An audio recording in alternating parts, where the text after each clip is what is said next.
Bonjour et bienvenue à votre émission d'actualité. Qu'en pensez-vous? La dernière de 2020, mais pas la moindre. Hein? Enfin, on va passer à d'autres choses en 2021, on l'espère. Merci d'ailleurs d'avoir été des nôtres tout au long de cette saison où on analyse et on réfléchit sur l'actualité de la semaine.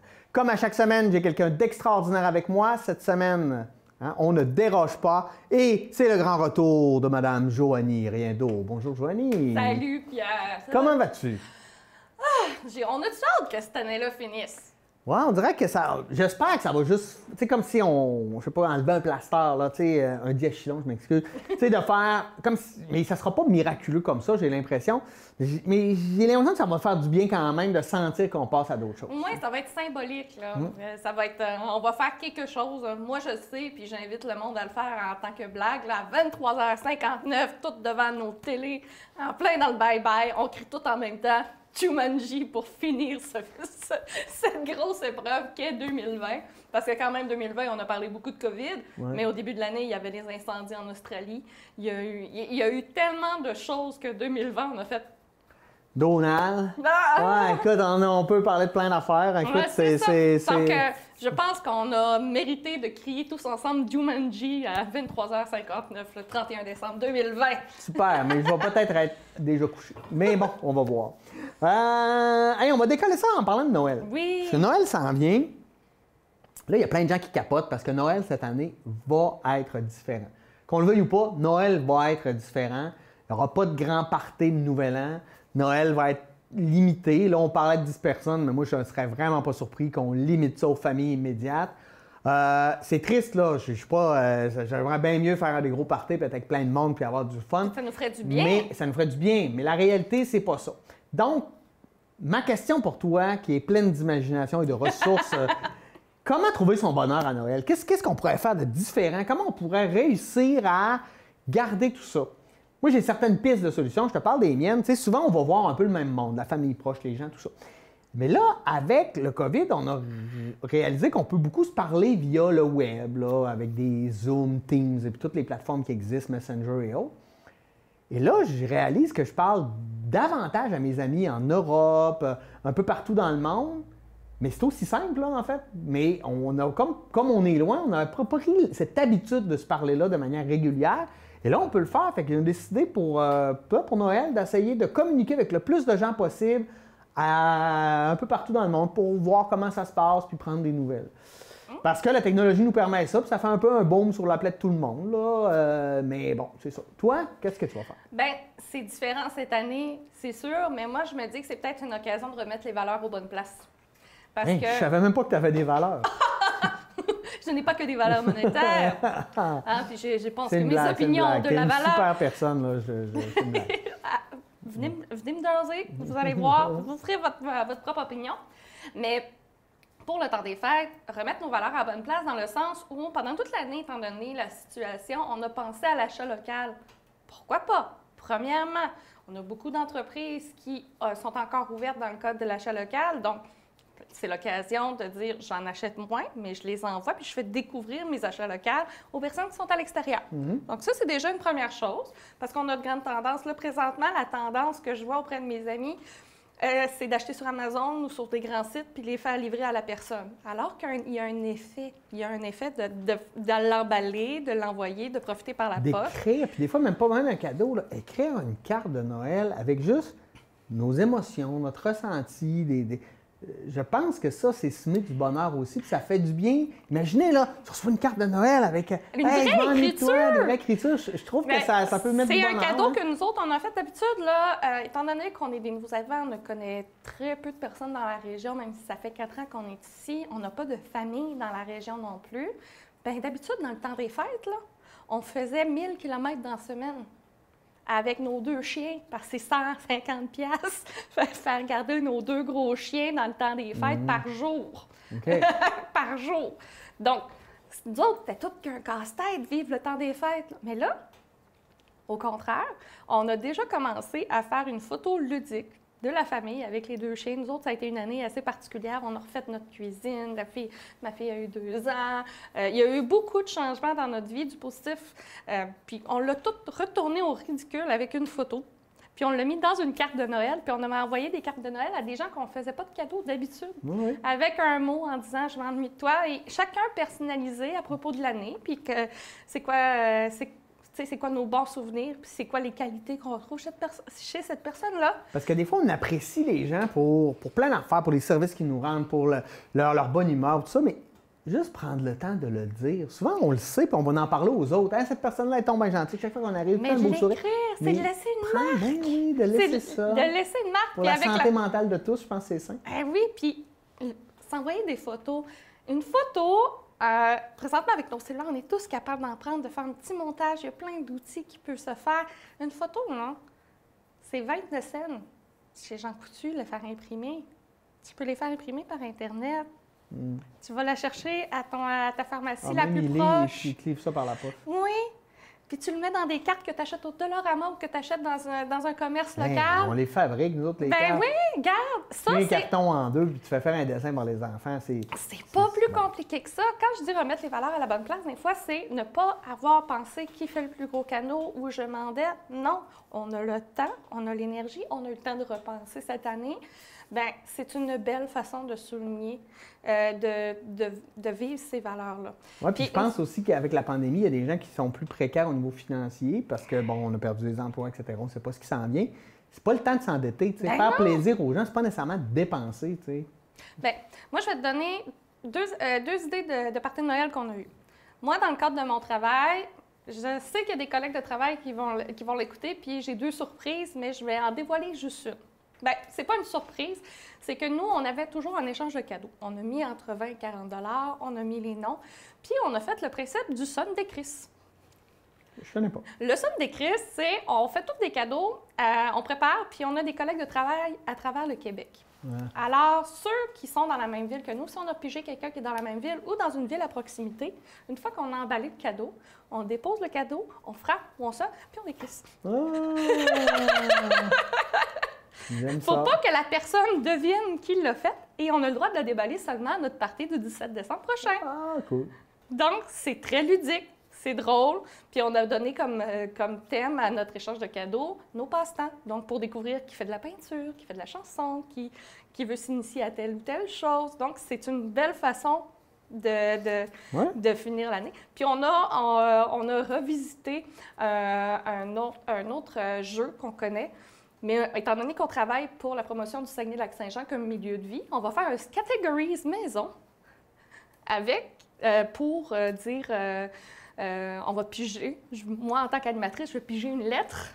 Puis les gens vont avoir une liste, un lieu au Saguenay-Lac-Saint-Jean, un commerce au Saguenay-Lac-Saint-Jean, où ils doivent remplir la feuille c'est chouette. virtuellement. Ouais. Donc, c'est pas grand-chose. Puis ça dégasse, tu sais, puis ça fait qu'on se sent moins seul, puis qu'on a l'impression de fêter. oui, Puis en plus, hey, on peut se saouler devant notre ordinateur, on n'a pas à prendre l'auto. mais c'est ça. Puis t'as pas à trouver une gardienne, t'es capable de fêter, il y a plein de façons. Puis tu sais, ça, c'en est une. Là, je vous ai parlé de 2 choses, mais le party de Noël, on l'a réinventé, on a pensé, puis ça n'a pas été si cher que ça, là. Mais non. Puis on fait l'effort de s'habiller chic, puis on fait l'effort de... Mais juste le haut, parce qu'on voit pas le bas à la caméra. Moi, ce que j'ai décidé, c'est que j'allais mettre mes pantalons de pyjama de Noël, tout chic en haut, mais si j'ai besoin d'aller aux toilettes, le monde va rire parce qu'ils vont voir mes pantalons avec des petits règnes au nez rouge. Mais un autre party de Noël qu'on a, c'est la famille proche, où d'habitude, on se fait un échange de cadeaux aussi. Mais étant donné que beaucoup des membres de notre famille ont perdu leur emploi ou autre, ce qu'on s'est dit, c'est qu'on se faisait un échange de cartes. Mais les cartes, comme on s'est parlé tout à l'heure, il fallait qu'elles soient faites à la main. Il faut qu'elles soient faites à la main. Mais il faut aussi qu'on dise pourquoi on aime cette personne-là. Hein? Partir des bons sentiments. Partir des bons sentiments, puis les souhaits qu'on y offre. Donc, c'est un effort à faire. Ouais. Puis le recevoir, on ne reçoit plus rien par la poste sur des factures. Ouais, c'est bien. C'est une belle façon de souligner, puis qui coûte rien. Rien. Ben nous, on reçoit beaucoup par la poste parce qu'on a tout commandé dans les commerces locaux qui nous envoient ça par la poste. On est contents. Nous autres, une idée qu'on fait depuis des années, puis c'est peut-être une bonne idée, si on n'a pas de sous, c'est de faire un échange de cadeaux, mais de choses qu'on ne se sert plus à la maison. Ouais, on a tous, là, tu sais, là, mon père, il y a 3 drills. C'est pas vrai qu'il a besoin de 3 drills. Il peut en donner une. Tu sais, c'est des affaires à un moment donné qu'on n'a pas tout le temps les moyens de s'acheter ou on pense pas, puis quand on en a besoin, il faut l'emprunter. C'est des cadeaux niaiseux, mais super utiles. Moi, j'avais donné une grosse photo d'une de mes ex-copines.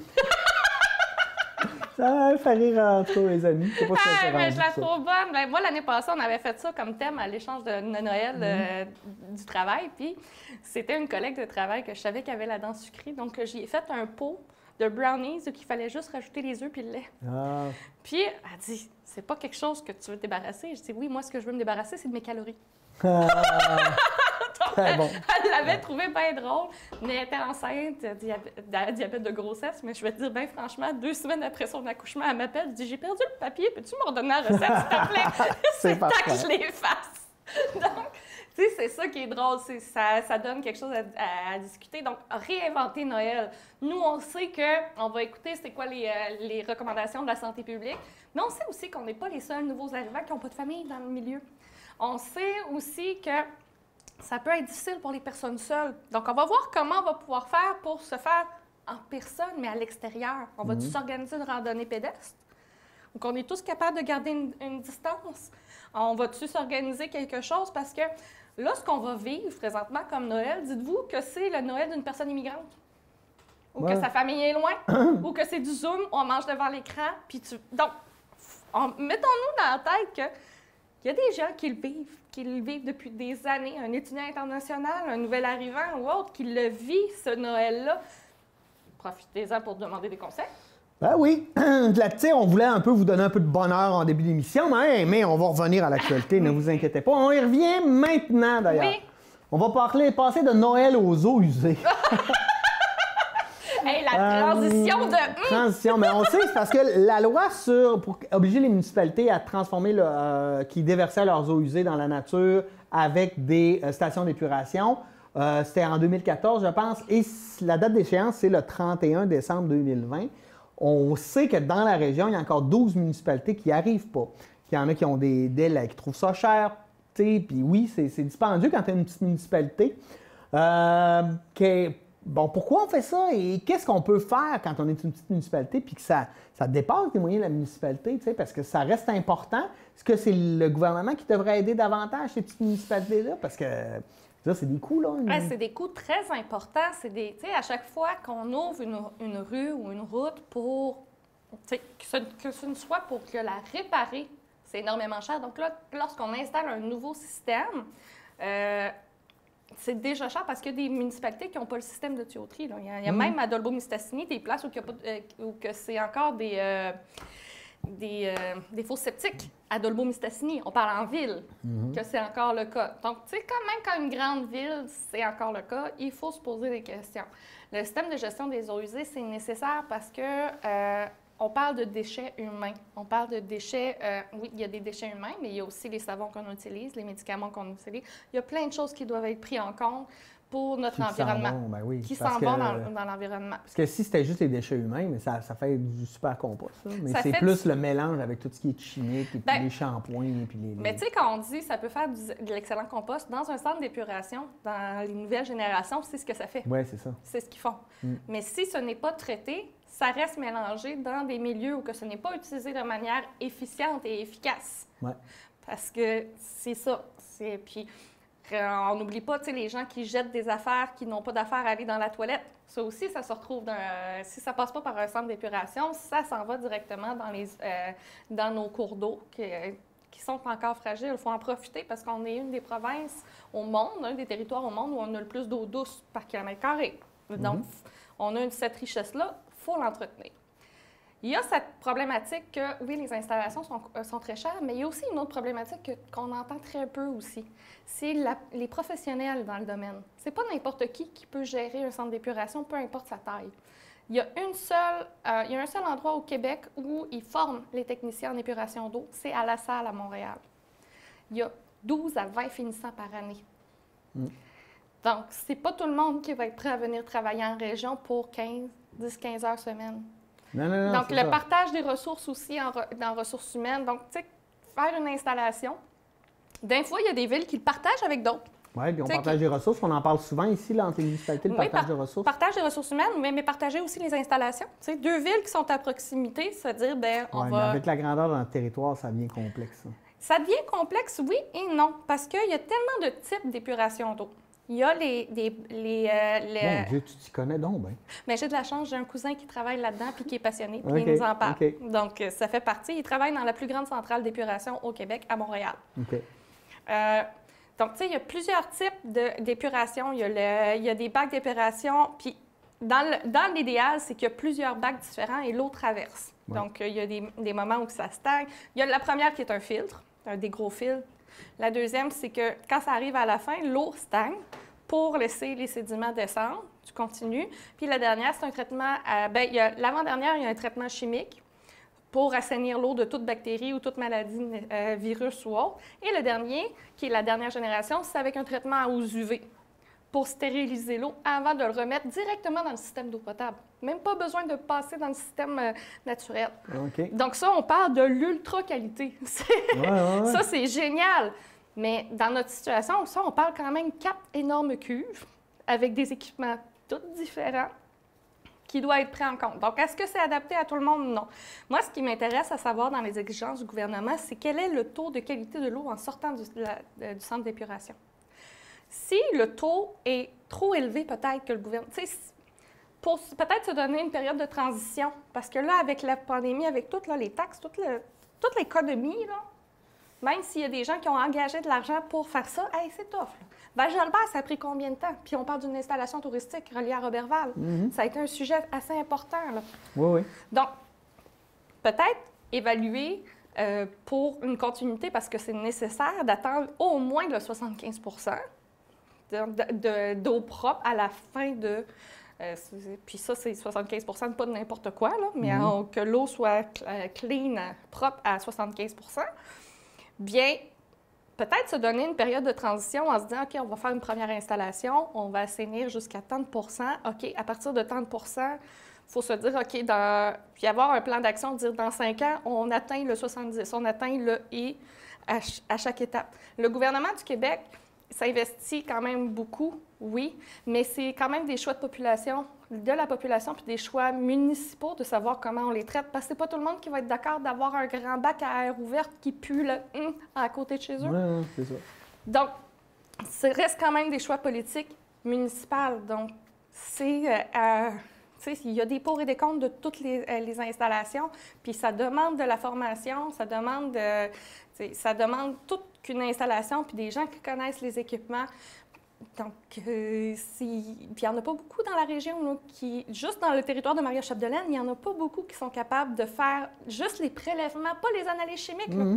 Être capable de bien faire les prélèvements d'analyse pour savoir si l'eau est potable, pas à la sortie, mais à l'entrée du système, à la rentrée du système d'eau potable. S'il faut qu'une personne qui fasse les échantillonnages, il n'y a pas grand monde dans la région qui sont capables de le faire, qui sont formés. Donc, quelqu'un qui va être capable de faire l'analyse à la sortie du champ d'épuration, on est à un autre niveau. Là. Ouais. Donc, c'est quelque chose... la problématique est beaucoup plus complexe qu'on le pense, mais c'est la responsabilité de chacun de s'impliquer dans le domaine politique pour savoir comment on va gérer ça. Parce que c'est important de le savoir comment. C'est important de comprendre comment ça fonctionne. Tu sais, par exemple, quelqu'un qui prend du papier de toilette normal, le papier de toilette, il se dégrade, il se défait dans l'eau. Ceux qui prennent les wipe-out, là, ou les lingettes pour bébé, là, laissez-le tremper dans l'eau en même temps qu'une toilette. Ça bouche des filtres. Ah ouais. Ça demande plus de coûts. Ça demande plus d'équipement. Donc, quand on se renseigne, on est capable de voir quel impact que nos Donc, comportements il y aura peuvent peut-être faire. aussi de la sensibilisation et de l'éducation à faire auprès de la population à ce niveau-là. Je ne sais pas si c'est une sensibilisation ou, moi, je pense que c'est à la population aussi de se demander qu'est-ce qui arrive avec qu'est-ce qui sort de ma maison. Oui, je comprends, mais tu sais, pour la majorité des gens, là... C'est pas quelque chose qui est intéressant. C'est intégré, là, tu sais. Ah, ouais, je flush, bye, non. Ah oui, tu penses pas 2 semaines après. Je me demande où c'est que c'est parti, tout ça. Non, tu sais, je pense qu'il y a peu de gens qui font ça, puis tu as raison, il faudrait peut-être se poser la question, mais je pense que par une sensibilisation, une éducation, on pourrait peut-être aider les gens. Et ça, tu mets pas ça dans la toilette. Bien, pour te dire, il y a des émissions pour enfants qui parlent de c'est quoi le système d'épuration, parce que ça a un impact. Le bus magique, en fait, dans la nouvelle édition, on parle de ça, parle de plein d'éléments comme ça. Donc, on les a, les outils de sensibilisation, mais peut-être pas pour notre génération encore. Ouais. Le bus magique, c'est pas tellement pour moi. OK, on va parler de Dolbeau Mistassini. Dolbeau Mistassini avait développé un fonds d'aide aux entreprises. Et là, écoute, ça fait pas 2 mois, même pas. Il est déjà épuisé.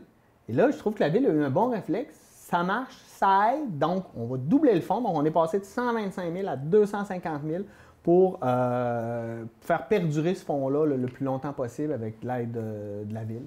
Bien, il y a une chose qu'il faut dire tout de suite, c'est pas de l'argent perdu. Ben non. Il y a des gens qui, lorsqu'on parle de subvention, ils disent « ça aurait pu être mis ailleurs ». Dites-vous qu'une subvention comme ça, c'est des gens qui vont le dépenser au niveau local, qui vont faire dépenser les gens au niveau local, qui vont faire vivre le milieu. Si on abandonne nos entreprises, on abandonne des emplois, on abandonne une vitalité économique, on abandonne une indépendance. Ce que vous faites en achetant chez Amazon, d'ailleurs, là. Oui. Ben non, mais c'est faut Oui. le dire. Là. Oui, oui, c'est... Et en montant Chicoutimi au Costco, là, quand on a toute la disponibilité ici, là, sortez puis allez voir les gens. Je peux pas dire, non, mais je peux pas dire mieux. Je peux pas dire mieux. Si ça a été doublé, ça veut dire que, tu sais, un montant aussi important qui a été donné, pas donné, qui a été subventionné auprès des entreprises locales, ça veut dire que les résultats, faut le voir comme un investissement et non comme un prêt ou comme une dépense. Quelle est la différence entre une dépense et un investissement? C'est clair dans ma tête, là, mais j'attends de voir ton explication. Là. Une dépense, c'est une sortie d'argent pour une sortie d'argent. Tu achètes quelque chose, puis tu sais que ça ne te reviendra pas. Mais si tu achètes quelque chose, tu as eu quelque chose en échange. Donc, tu as investi dans un appareil, tu as investi dans un service, tu as investi Par exemple, je dis, j'ai dépensé pour un pot de fleurs. Est-ce qu'il va me retourner de l'argent? Est-ce qu'il va me rapporter quelque chose qui a une valeur économique? Le pot de fleurs? Oui. Ouais. Ça, là, à part être beau. À part... Non. Non. Mais moi, je peux dire que j'ai investi dans ma voiture. Pourquoi? Parce que quand je paye pour son changement d'huile, ce qui n'est pas mon cas parce que j'ai une voiture électrique, mais lorsque je paye pour son changement de pneus ou autre, je sais qu'elle va me durer plus longtemps, donc je vais économiser à long terme, donc je vais avoir un retour monétaire indirect. Lorsque j'achète une maison au lieu de louer... Je comprends. Avec l'auto, par exemple, je ne suis pas certain que c'est un bon exemple parce qu'il y a non, mais ça dépend. Je te dirais que ça dépend des réalités. Dans mon cadre de mon travail où je me promène, c'est un investissement parce que dans mon cadre, je suis payée au kilométrage et je ne paye pas d'essence. Donc, ça finit par payer mon auto. C'est dans mon cas. Mais par exemple, l'achat d'une maison est un investissement parce que si tu l'entretiens, elle ne fait que gagner de la valeur, donc à long terme. Donc, une subvention, il faut se dire que c'est un investissement municipal. Parce qu'à long terme, en gardant nos entreprises ouvertes, en gardant nos entreprises vivantes, pas juste ouvertes, vivantes, qui aident à innover, qui aident à se renouveler, qui aident à passer à travers la crise, bien, c'est se dire qu'on a des entreprises qui vont créer de l'emploi, qui vont créer du marché, qui vont créer de la vitalité. Donc, c'est à long terme un investissement. Il y a les investissements rapides où on se dit, je donne de l'argent, ça revient. Mais il y a les investissements long terme et c'est eux autres qui sont les plus rentables parce que ça ne fait que croître quand c'est bien fait, quand c'est bien géré. Puis, ça veut dire qu'avec les personnes qui sont au développement économique de notre municipalité, bien, ça a été pensé en conséquence. C'est pas pour rien. Puis, comment la subvention a été faite, c'est très intelligent. Mais de toute façon, il faudrait que quelqu'un m'explique, là, parce que souvent, quand on utilise le mot subvention, il y a une espèce d'idée péjorative dessus, comme si on quittait de l'argent, puis que... Non, mais que c'était, tu sais, comme pour nous... Non, mais quand on investit dans la grande entreprise, là, mais pourtant, c'est la même affaire, là, c'est des gens qui ont besoin d'argent pour développer, pour assurer leur pérennité, C'est la même chose, en fait. C'est que les deux mots au niveau de la presse donnent deux choses différentes. La subvention, c'est, on dit, on a de l'argent disponible, faites une demande. C'est ça, une subvention. Lorsqu'on a un investissement, c'est que lorsque dans la presse, on parle d'un investissement de la part du gouvernement, c'est que c'est un montant qui n'a pas été annoncé et mis à la portée de tous. C'est une décision politique qui a dit on veut mettre un montant important là-dedans. Je comprends bien, mais il reste qu'il y a quelque chose de péjoratif dans l'idée de la subvention quand c'est fondamentalement la même chose qu'un investissement. Non. Même que, pour moi, un investissement fait par le gouvernement, c'est plus... quand on l'entend dans les nouvelles, pour moi, c'est plus négatif qu'une subvention. Ah, ben moi mais aussi. Je vais t'expliquer mais je suis d'accord, mais l'idée, c'est de dire, il y a une entreprise qui a un projet ou il y a un OBNL, et là, ils ont besoin d'argent pour avancer, puis on leur donne cet argent-là. Mais je vais t'expliquer pourquoi, moi, je trouve ça négatif. Lorsqu'on parle d'un investissement à une grosse entreprise, on en a parlé au cours de l'année, toi et moi. Lorsqu'on parle, par exemple, on a investi de l'argent, on a prêté de l'argent à Rio Tinto ou à autre, bien, ils n'ont aucun rapport. Ils n'ont pas la bâton. Ils n'ont pas... Ils n'ont pas la bâton. Ils n'ont pas le bâton. Ils n'ont pas, merci beaucoup de me reprendre, mais ils n'ont pas l'obligation de rendre des comptes. Ils n'ont pas... Donc, non, puis des fois, c'est parce que quand c'est pour l'entreprise privée, des fois, on fait oui, créateur d'emplois, je m'excuse, mais quand tu regardes, mettons, l'investissement qu'on a fait à la cimenterie Port-Daniel sur la Côte-Nord, je veux dire, on subventionne des emplois. Oui, c'est des emplois à 60 000 $. On en subventionne 40 000 sur ces 60 000 $-là. Ça devient débile à un moment donné d'investir dans des projets comme ça quand il y a des gens qui ont besoin, et les petites PME, c'est eux qui ont besoin. Mais il n'y a pas juste les PME, des OBNL. Ça a des employés. Ben oui. Ça c'est des employés, puis il y a des professionnels dedans. Donc, c'est pas juste l'entreprise qui crée de l'emploi. Ben non, les OBNL aussi créent de l'emploi. Absolument. Donc, la subvention, elle, lorsqu'on reçoit une subvention, quand ça a le thème de subvention... On appelle l'économie sociale. Lorsqu'un gouvernement l'envoie, c'est au moins 2 fois. On ne reçoit jamais l'argent à 100 %. La première, c'est on reçoit un premier chèque pour partir. Après, il faut donner un avis en plein milieu de projet. Comment ça s'est rendu? Quels sont les problèmes? Comment on va les régler? Oui, mais c'est normal, la reddition de compte, par exemple. Oui, mais pas pour un investissement d'entreprise privée. Oh, oui. Alors que la subvention, elle, va te faire une réduction de compte. Ça, c'est une de mi-parcours. Puis après, tu as le rapport final de ton projet, et si ce n'est que de ton année. Et là, dans ton rapport final, s'ils sont d'accord, ils te redonnent le reste du montant. Oui, c'est ça. Il y a comme un rapport de confiance qui est différent à cause du type d'argent qu'on donne, mais fondamentalement, c'est la même chose. Bien, le montant... On donne de l'argent pour aider. On donne de l'argent, oui, mais l'OBNL a un bâton. Oui. L'entreprise privée a des félicitations, même s'il fait de mauvaises années, même s'il ne tient pas ses promesses. Ah ouais. T'en connais des entreprises qui ont des promesses? Hey, je t'arrête là-dessus. Je veux qu'on parle encore du marché de Noël extérieur à Debout-Cessny. Ça va créer du bonheur. Je pense que c'est du 3 au 6 décembre. Hey, je suis contente que la ville rentabilise les belles lumières qu'ils ont mis au-dessus de la 8e avenue. Oui. Parce que c'est beau. Ma fille, là, elle a 2 ans et demi, puis on se promène, puis waouh, à chaque fois. À chaque fois. C'est beau, c'est lumineux, puis c'est le fun d'avoir le marché de Noël extérieur. Dans les années précédentes, je le voyais pas, ça. Et c'est une autre façon de renouveler, plus de place pour nos artisans locaux, plus de visibilité. Plus d'espace entre les kiosques pour être anti-COVID. Oui, anti-COVID. Puis moi, je vois, j'ai vu des entreprises locales qui ont des bureaux, par exemple, à la place Walberg, puis qui ont décidé, on se prend quand même une petite maisonnette, puis on va se faire des paquets cadeaux avec des thèmes en particulier. Donc, tu sais, c'est pas juste des artisans, là. C'est des idées cadeaux. Allez vous inspirer, vous allez encourager des entreprises locales. Et je la trouve très drôle. La librairie centrale, quand je suis allée faire un achat cette semaine dans le cadre de mon travail, il était en train de faire un kit de cadeaux. Puis, il disait... Je les ai entendus du coin de l'oreille, puis j'ai fait comme... Je suis partie à rire, puis après, je leur ai répondu. La dame a dit, « J'ai tellement l'impression de faire un kit d'alcoolique. » Parce qu'il y avait un débouche-bouteille en forme de bouteille de vin, une bouteille de vin qui disait plein de choses très drôles. Et moi, je leur ai regardé, ben non, c'est le kit de secours de la maman à la maison depuis le COVID. Le nom est pas mal plus vendeur. Ça, c'est drôle. Mais c'est ça, il faut en profiter. Quand on dit revoir, bien, pas obligé d'acheter, mais allez voir qu'est-ce qui se fait ici. Il y a quand même un très bon choix, là. Les petites maisonnettes sont bien installées. Moi, j'ai hâte de revoir Manon Lamontagne avec l'entreprise Bohème. Ça fait un bout qu'on l'a pas vu sur le territoire. Puis elle revient avec ses belles, ses beaux tabliers, ses beaux ensembles qu'elle fait. J'ai hâte de voir ça. J'ai mes petits coups de cœur, là. Je vais aller visiter ça avec plaisir. Hâte de faire une émission en 2021 avec toi et que tu seras en tablier. Mais pas juste en tablier. Pas juste en tablier. Hey, rapidement, j'ai une dernière petite nouvelle. Je veux parler d'Opération Nez Rouge qui fait une campagne de financement parce que, on veut pas, ils vont faire de la sensibilisation pour l'alcool au volant via le web, via des plateformes, des capsules, etc. Mais il n'y aura pas de service de raccompagnement. On comprend pourquoi. De toute façon, je pense que les gens vont être pas mal pognés chez eux. Là, donc, la logique veut... Mais si vous trouvez que c'est un service important, moi, je trouve que ça l'a... À partir de Nez Rouge, ça a changé le comportement de beaucoup de personnes au niveau de l'alcool au volant.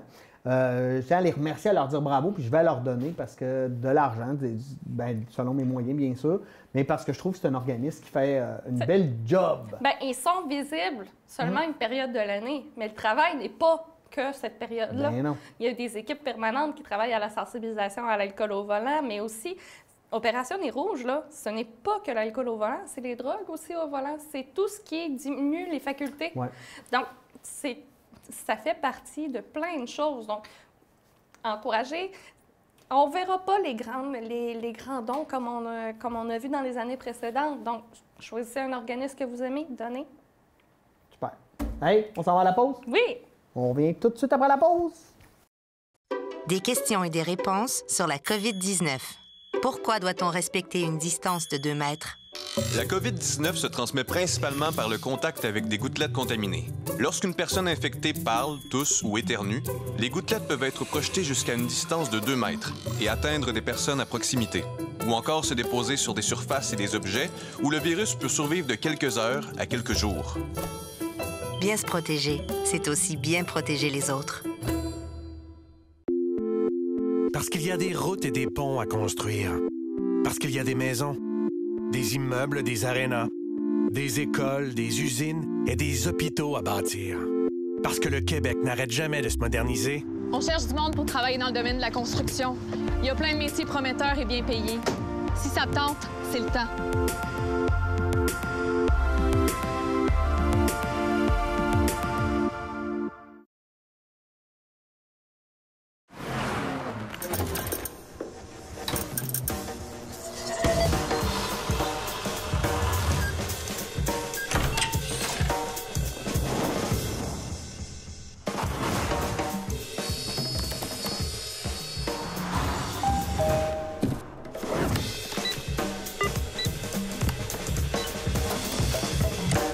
Quand tout le monde achète québécois, c'est tout le Québec qui s'investit. S'il y a de quoi, n'hésite pas, OK? Sans faute. Prends soin de toi. Bye, bye. Prends soin de toi. Prends soin de toi. Soyez là pour vous, comme vous l'êtes pour vos proches. C'est possible que la situation actuelle vous fasse ressentir des émotions difficiles ou même de la détresse. Si vous éprouvez de la difficulté à réaliser les actions du quotidien, des solutions existent.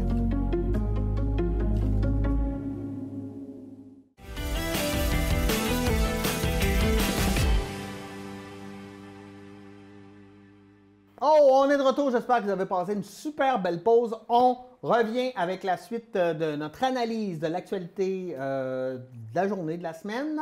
Et pour cette dernière émission de Qu'en pensez-vous 2020, vivement 2021, on en a tous très hâte. Joanie. Bon, on va tomber dans des sujets peut-être un peu plus sérieux. Ouais. On a eu, entre autres, des propositions pour contrer la violence conjugale. Et on a ramené l'idée des bracelets électroniques, autant pour le conjoint violent que le conjoint pas violent, pour savoir s'il y a des proximités. On sait que ça a été testé dans des pays comme l'Espagne, comme la France, avec des résultats assez probants. Maintenant, ben là, on pourrait penser aussi que ça rentre en conflit avec nos libertés individuelles. Je ne sais pas, c'est quoi ton analyse là-dessus, toi? Bien, faut savoir que présentement, on est dans les semaines de sensibilisation contre la violence conjugale. Donc, c'est le bon temps d'aborder le thème.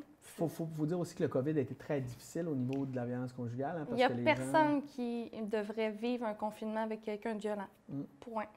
Les personnes qui ont ces comportements-là, oui, ils ont de la détresse, mais rien n'excuse la violence. Rien. Jamais.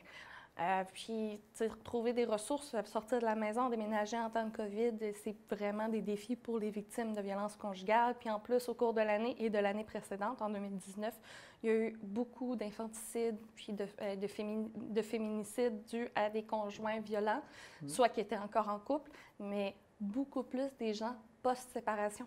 Parce que la violence, ça ne fait que très peu de temps que la violence conjugale est reconnue comme continuant après le couple. Même que c'est la phase la plus dangereuse pour les femmes vivant de la violence conjugale. Donc, ça peut prendre des années. C'est vivre dans un climat de terreur important. Puis présentement, la responsabilité est face à la victime. Bien, tu n'as pas d'affaire à le voir. Oui, mais comment tu veux? Il y a quelqu'un qui a donné mon adresse et se retrouve, OK, moi, je suis obligée de déménager parce que... Il sait où j'habite. Parce qu'il sait où j'habite, puis il n'y a pas de système qui me permet de me protéger. Tu sais, présentement, le système donne la responsabilité à la victime. Tu ne veux pas le voir, déménage. Oui, mais c'est lui qui m'a fait du mal. C'est pas à moi de m'adapter. sais, il a été reconnu coupable vraiment de... d'accord. Il a été reconnu coupable d'un tel acte. Parce que quand on dit, tu sais, tu as apporté un bon point 10, que ça va limiter les droits. Limiter les droits, ça veut dire que la personne n'aura pas le droit d'avoir des comportements où ça va la brimer dans ses libertés. Mais la liberté de la victime de vivre dans un monde où elle n'a pas peur de croiser quelqu'un de violent. Oui, j'ai aucun problème avec l'idée des bracelets électroniques. Bien, parce que je pense que c'est une bonne alternative parce que quelqu'un qui est repentant, ça arrive. Ouais. Ça arrive. Bien, il a le droit de vivre sa vie. Il a le droit d'essayer. Et c'est pas à ces personnes-là que le bracelet électronique va nuire. Mais non. Parce que, au contraire, ces personnes-là, les personnes qui sont repentantes, ben c'est un très bel outil pour démontrer qu'ils sont repentants. Oui, ils vont le démontrer assez facilement. Là. Au bout d'un an, on va voir. Là, écoute, tu t'es jamais approché à moins de 5 km de la personne. Tu t'es jamais approché. Tu nous as permis de tracer pas tant tes faits et gestes que tes déplacements. Puis, tu sais, dans ce processus-là, la personne, si elle doit quitter, bien, elle avertit le système policier où est-ce qu'elle s'en va ou autre. Donc, on ne brime pas la liberté. Au contraire, on la surveille, mais on ne la brime pas. On permet à la personne qui a été victime de vivre normalement avec un sentiment de sécurité, avec la confiance que le système peut la protéger. Parce que présentement, les systèmes de justice il n'y a pas de traçage, il n'y a aucun, au Québec là, en tout cas, il n'y a pas de système qui permet de surveiller en temps réel ou à un temps raisonnable les personnes qui sont ex-détenues de crimes violents. Il y a même les maisons de transition, ils n'ont pas d'outils pour cibler. C'est vraiment des enquêtes ou autre. Donc, la personne, lorsqu'elle est en 100% en liberté, parce que dans la criminologie, il y a quand même beaucoup de manipulation, bien, peut mentir sur son parcours, sur ses faits et gestes. Peut mentir sur ce qu'elle fait, puis il faut lui donner une chance de. Donc, on va croire jusqu'à preuve du contraire, mais on va enquêter pareil. On a le droit de garder le doute, mais on n'a pas le droit de... faut que le doute soit assez important pour que la personne retourne en prison ou autre, même dans une maison de transition. Là. Pour avoir travaillé dans une maison de transition, si tu as un doute, t'es mieux de confirmer avec un autre collègue, as-tu le même doute que moi, avant de faire retourner une personne en prison. C'est pas pour rien, parce que les détenus aussi ont des droits, puis c'est bien correct. Le bracelet électronique, ça ne brime pas au niveau physique. Ça peut facilement être caché. Donc, tu ne vas pas être stéréotypé, tu ne vas pas être catégorisé à cause de ton bracelet. Puis, tu ne pourras pas mentir lorsque tu appliques à un emploi. Parce que tu vas devoir vivre avec le bracelet. Donc, tu sais, tu ne vas pas pouvoir... Il y a des emplois qui demandent la vérification d'un dossier criminel, mais ce n'est pas tout le monde qui est capable de payer pour la vérification d'un dossier criminel. Donc, tu dois vivre avec. Ça aussi demande à la personne qui a fait le crime, lorsqu'elle a un nouveau conjoint ou conjointe, parce que la violence conjugale, ce n'est pas que les hommes envers les femmes envers les hommes, ça existe. Mais quand puis même, le rapport est... C'est pas tant une question de chiffres. Les comportements violents, point. Moi, c'est... Puis, tu sais, puis on parle souvent conjoint-conjointe, mais les personnes de même sexe aussi. Tous les couples vivent. T'sais, donc, tu sais, il ne faut pas stéréotyper juste à les hommes. Moi, je pense qu'il faut inclure toute personne selon son genre ou autre, toute la diversité. Toute personne peut vivre de la violence et peut faire victime ou être agresseur aussi. Donc, soyons le plus inclusifs possible. Bien, ça va permettre de distinguer, ça va permettre de tracer, ça va permettre à la personne d'aller chercher un pardon plus rapidement. Mais je viens de retrouver mon idée, ça paraît pas. C'est qu'en ayant un bracelet qui est un élément physique, qui est un élément visuel, cette personne-là va être obligée d'en parler à son nouveau partenaire. Oui. Donc, il y a beaucoup de personnes qui sont violentes à répétition. Donc, ça va permettre de protéger, il n'y aura pas de mensonge. Face à ça. Peut-être que ça va mener à des réels changements de comportement aussi. Bien oui, parce que là, ça ne sera pas juste, des changements de comportement, tant que... Mais moi, je me dis pas que ça stigmatise les gens, parce qu'il y a aussi ça, là. Bien, c'est là que je pense que c'est une question de durée. Il ne faut pas que ça soit à vie.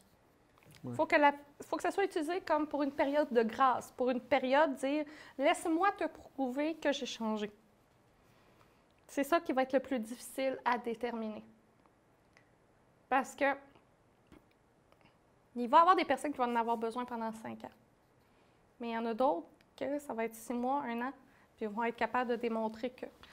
Non, c'est vraiment une question de durée de cette procédure-là. Il ne faut pas que ça soit à vie. Il ne faut pas que ça soit...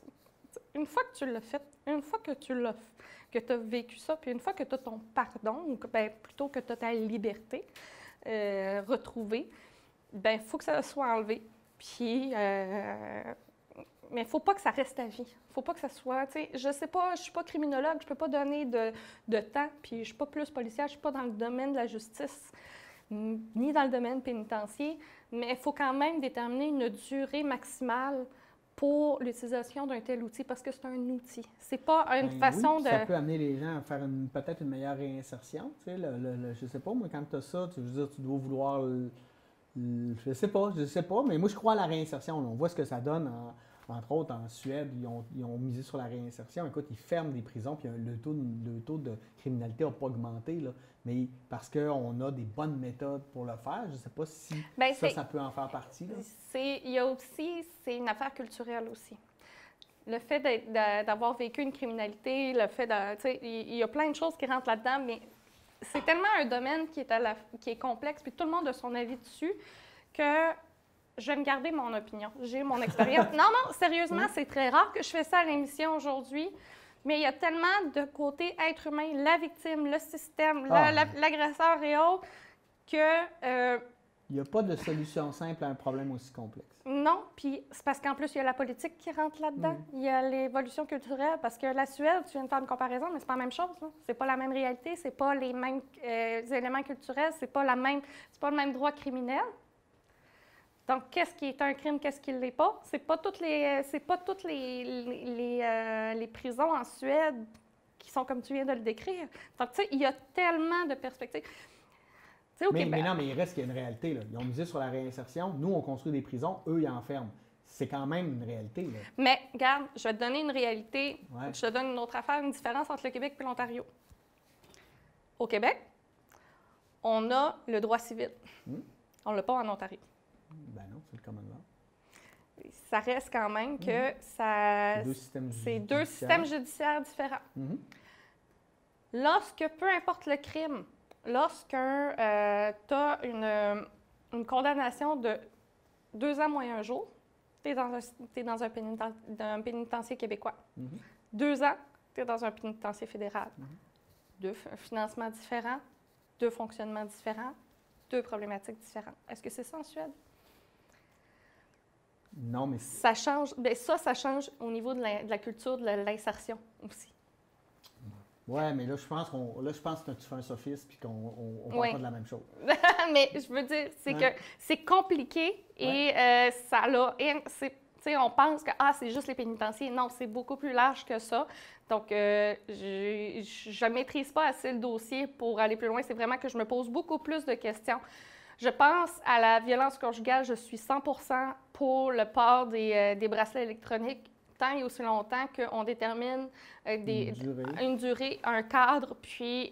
Moi, j'espère que la durée, oui, mais que ça sera établi cas par cas. Qu'on n'arrive pas avec des chartes de durée. Là, je déteste ça quand on fait du mur à mur parce que c'est plus complexe que ça, la réalité de chaque situation. Bien, je vais te donner un exemple très clair d'une personne que, sans la nommer, son ex-conjoint violent a eu le droit à son permis de port d'armes.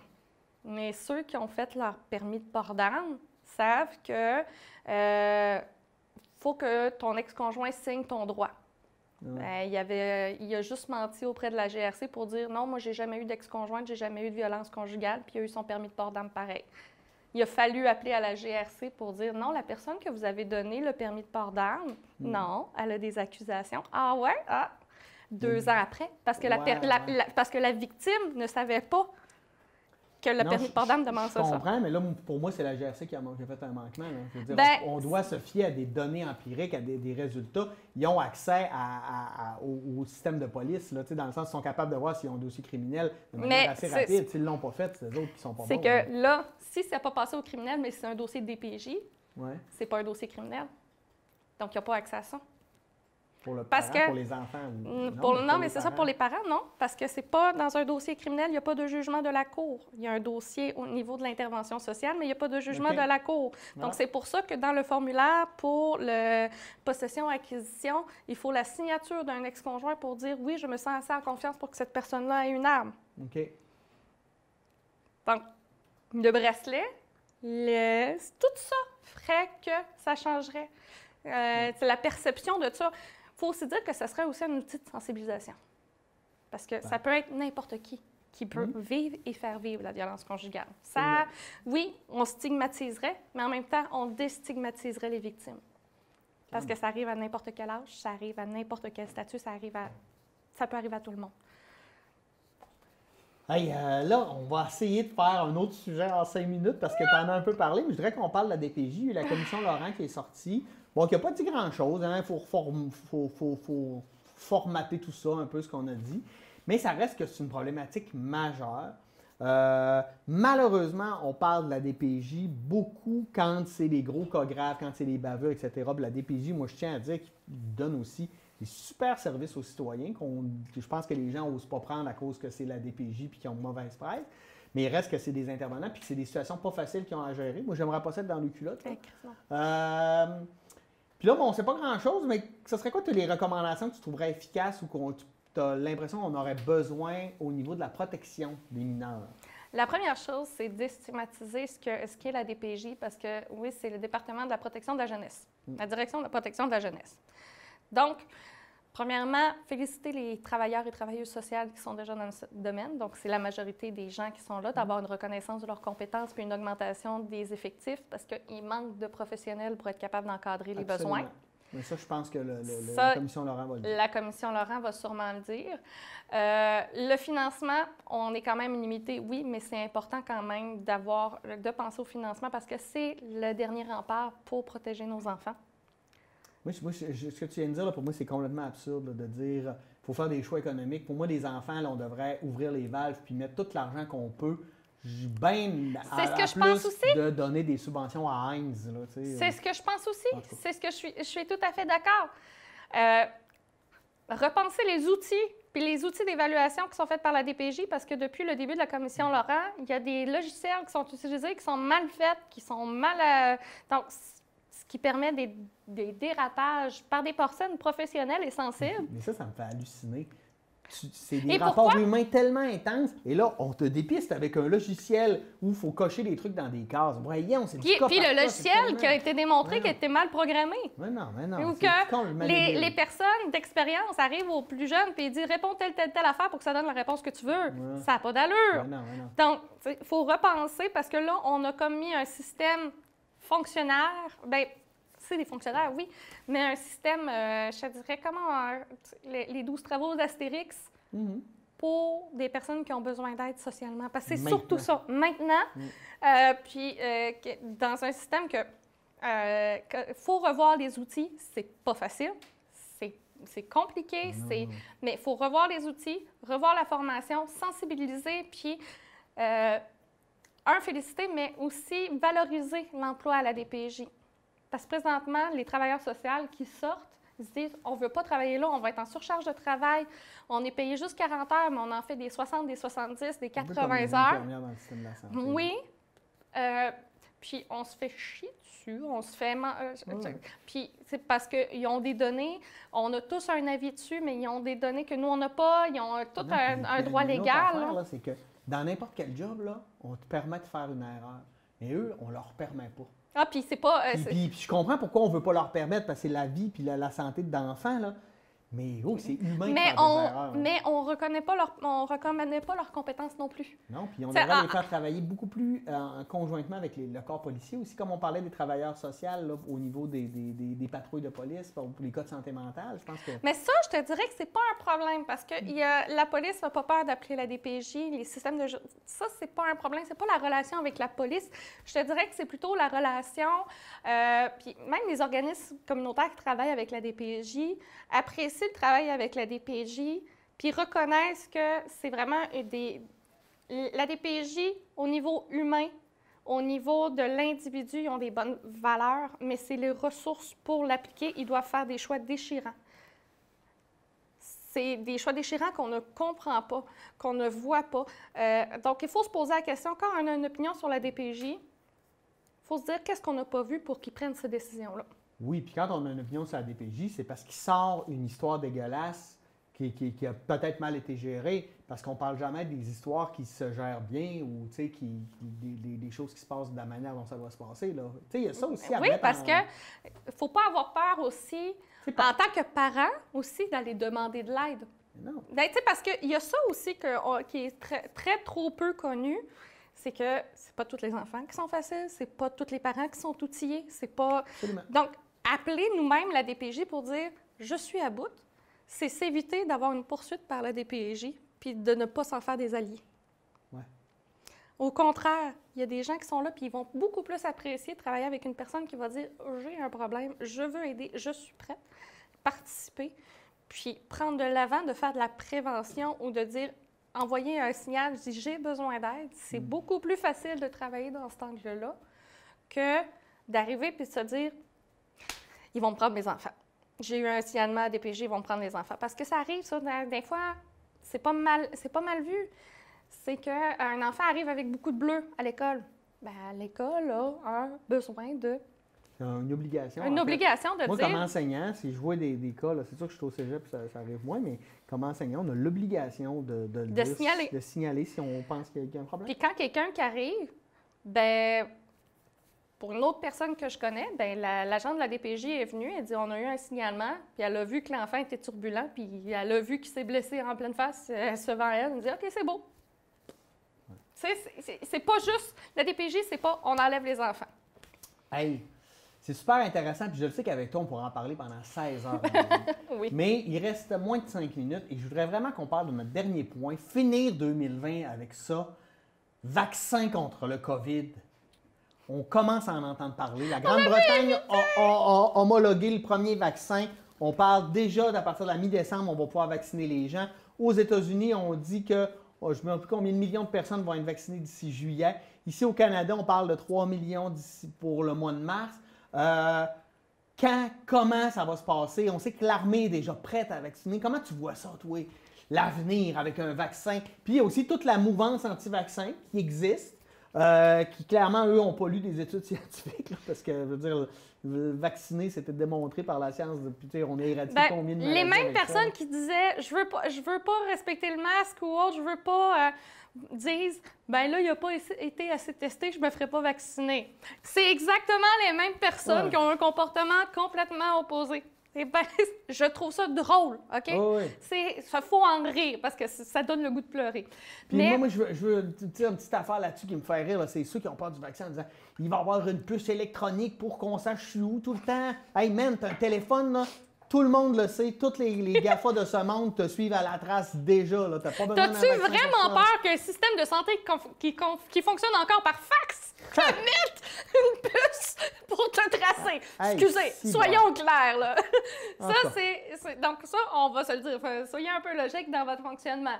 Mais pour les vaccins, il y a plusieurs sorties qui arrivent. C'est très intéressant. Cependant, il faut... C'est vrai que c'est rapide. Fait que peut-être qu'on va se poser des questions sur les études, sur les affaires. Nécessaire. Puis c'est nécessaire, c'est bien d'avoir l'esprit critique, c'est bien de voir. Là, il y a 4-5 vaccins qui ont été homologués dans différents pays avec des taux de succès entre 70 et 95 %, ce qui est excellent pour un vaccin. Absolument. Mais il y a une chose que moi, je me demande, c'est quel type de vaccin? Parce qu'il y a les vaccins où c'est amenuisé. Il y a tellement de types de vaccins que si, par exemple, tu as un vaccin qui est encore vivant mais amenuisé, bien, tu ne le donnes pas à quelqu'un qui n'a pas de système immunitaire. Donc, c'est tout ça qui va se poser comme question, en plus du transport, parce qu'un des sujets, c'est un des plus commandés des vaccins, doit être gardé à moins 60 degrés Celsius avant l'injection. Avec l'hiver qu'on risque d'avoir, ça va être compliqué. Ah, bien, il n'y a pas juste ça. C'est que les seules installations dans les villes où il y a, c'est dans les hôpitaux où qu'on a ça. Donc, c'est transporter des gens dans les hôpitaux qui peuvent le faire. Donc, puis c'est 2 injections en 21 jours. Il y a plein de choses qui rentrent en compte là-dedans. Donc, si vous êtes... Moi, je vous le dis, si on commence la vaccination avant notre prochaine émission, moi, je vais aller me vacciner. Je vais aller me faire vacciner parce que je suis en forme, je suis en santé, puis je sais que ça va je sais que je vais avoir fait un effort. Ça ne coûte rien, tabarnouche. Avez-vous conscience qu'au Canada, cette vaccination-là, qui nous empêche d'avoir un développement économique, qui nous permettrait de... va ne rien nous coûter, à nous, de nos poches. Oui, va nous coûter dans la dette, oui, va nous coûter dans nos impôts, mais c'est historique qu'un vaccin pour une pandémie mondiale soit découvert en moins de 18 mois, soit distribué en moins de 18 mois. Ouais. On parle de quand même des phases ultra longues avec des développements puis de partenariats avec différents pays, différentes entreprises qui veulent... Donc, c'est historique. Ce vaccin-là n'aura pas été étudié à grande échelle. Tu sais, Ebola, là, ça date depuis 1972. Ils ont trouvé un vaccin cette année. Ils ont trouvé un vaccin parce qu'ils ont commencé à faire des recherches sur le vaccin quand en 2015. Quand il est mort un gars aux États-Unis. Parce que, tu sais, on sait bien que ceux qui font les vaccins veulent les vendre aussi, là. Donc, dites-vous que c'est historique. On est dans une phase historique. Donc, moi, je sais, je suis en forme, je suis en santé, je suis capable, puis je suis dans la population à risque parce que je suis asthmatique. Mais je vais y aller. Je vais y aller parce que je vais augmenter l'immunisation collective, parce que je vais moi, en faisant la période test, parce que ça, on ne se cachera pas, dans les premières vaccinations, ça va être du test, parce que plus tu as de monde, plus tu as de risques. Bien, je sais que ça va être de plus en plus sécuritaire pour les gens, que c'est plus dangereux. Ouais. Donc, on a de la chance, on vit quelque chose d'historique. Donnez-vous la chance de le vivre. Puis, en vous vaccinant aussi, peu importe la maladie, dites-vous que vous protégez ceux qui ne peuvent pas se faire vacciner. Bon point. Merci, Joannie Riendo. Un plaisir d'avoir traversé 2020 en ta compagnie. On te souhaite un joyeux temps des fêtes. Toi aussi. aussi. Une année 2021 remplie que de bonnes nouvelles, on l'espère. Non, ça fait pas des bons sujets. Ouais, j'avoue. Et vous, chers téléspectateurs, merci de nous suivre. Hein? Merci. On est là, on essaie de réfléchir. On n'a pas la vérité, mais on espère, je sais pas, on espère faire une différence et surtout vous apporter la nouvelle locale, l'analyser, la réfléchir avec vous. Merci de continuer à nous suivre et on se dit à l'an prochain, donc en 2021, pour une toute nouvelle saison de Qu'en pensez-vous? Ciao! Ciao, bon temps des fêtes!